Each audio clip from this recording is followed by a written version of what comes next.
लागे दिहेगे बाहिनी गंगा निहैली गोड़वा लागे दिहेगे बाहिनी।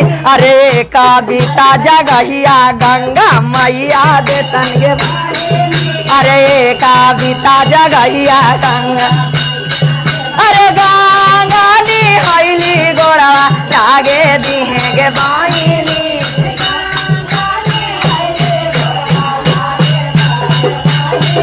अरे कविता जगहिया गंगा मैया दे तनगे अरे कविता जगहिया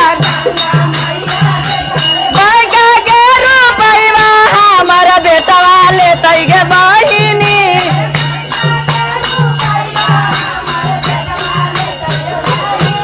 अरे कविता जगहिया गंगा मैया दे तनगे कविता जगहिया गंगा नागा के ना पुनिया हमर पुतोहिया ले तैगे नागा के ना पुनिया हमर पुतोहिया ले तैगे बही।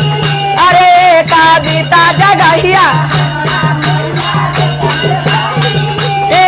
कविता जगहिया गंगा आदरा के पैसवा पोतवा पोतिया ले तैगे बहिनी।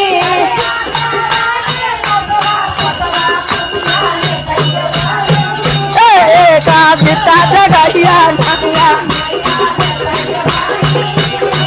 कविता जगहिया गंगा अरे मारा लपकू तोहिया जय जय कारवा कर तैगे बहिनी।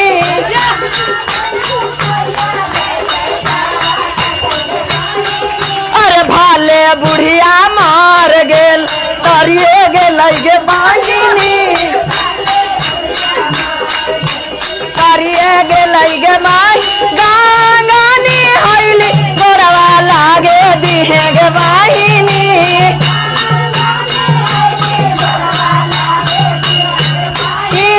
अरे कविता जगहिया गंगा मैया दे तनगे कविता जगहिया गंगा मैया दे तनगे माई।